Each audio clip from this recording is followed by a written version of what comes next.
there was a man called Paddy O'Hearn. Well, the people liked him, but not really. Because in Ireland it is, when you know a story, you are allowed to sit really close to the fire. If you know a story or a song or a joke or some sort of other thing, you can sit next to the fire. But if you don't know a story or a song or a joke, you sit close to the door, there where the cold draft is coming in. Now, Paddy was one of these people who did not know a story. The people liked him, but not entirely, because he could have had a stone sitting in the corner, so yeah, he just didn't utter a word, a single word.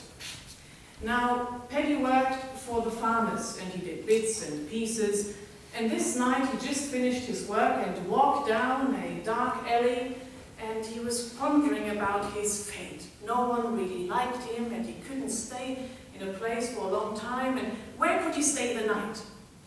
So he was walking down this dark alley, and suddenly he saw a light and a house in the field. So he jumped over the little river and wanted to ask in this house if he could stay there, if they have a bed for him. So he jumped over the river and walked to the house, and the house was huge and strange. And then he knocked on the door, and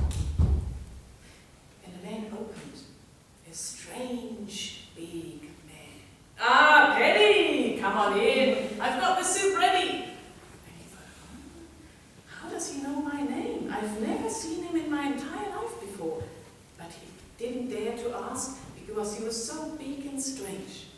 So he walked in and had some soup with this strange man, and then he even showed him a bed where he could lie in.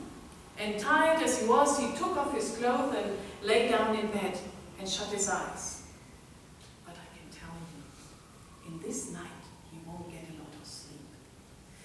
Just when he shut his eyes, the door was slammed open, and 3 men were standing in front of his bed, and they had a coffin on their shoulders. "Paddy, now, who will help us carry this coffin?"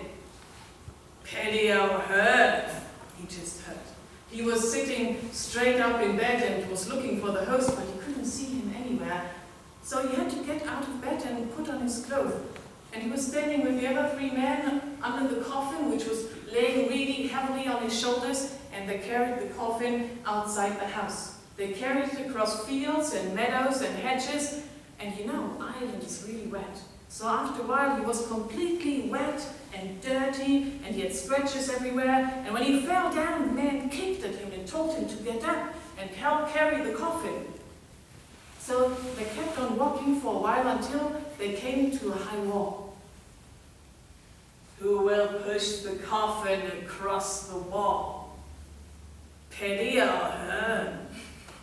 So Paddy had to push the coffin across the wall. With all his might, he managed to push the coffin across the wall. He was dead tired. He could have dropped dead right there and fell asleep.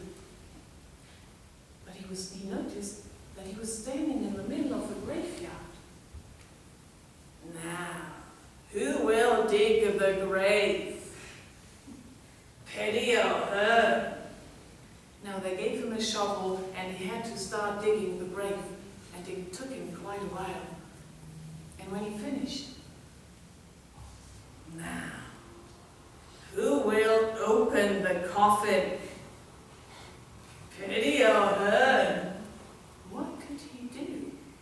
Well, with trembling fingers, he managed to open the coffin.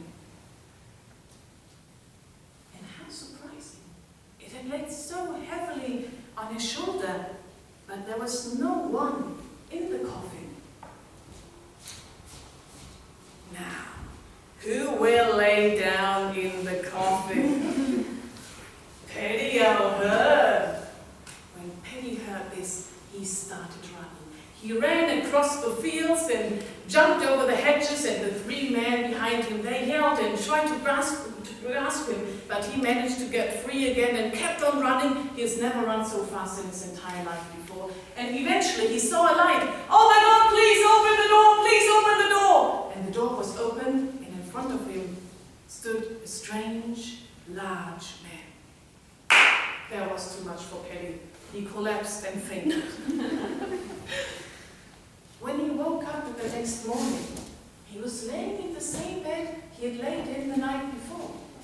It was bright daylight, and the host was standing in the kitchen making some tea. "Paddy, you've slept very long. How did you sleep?" "How did I sleep? I'm not staying in this house a minute longer." And he jumped out of bed and put on his clothes. And how surprising, his clothes were neither wet nor dirty, nor were there any scratches or anything. But he just kept on putting his clothes and wanted to run out of the house. But the host was standing in front of his way. "Paddy, I felt sorry for you not knowing a story. Now you know one, don't you?" Paddy just stared at him and ran out of the house. And he ran across the meadow and then jumped over the little river. But when he looked back, there was neither a light nor a house.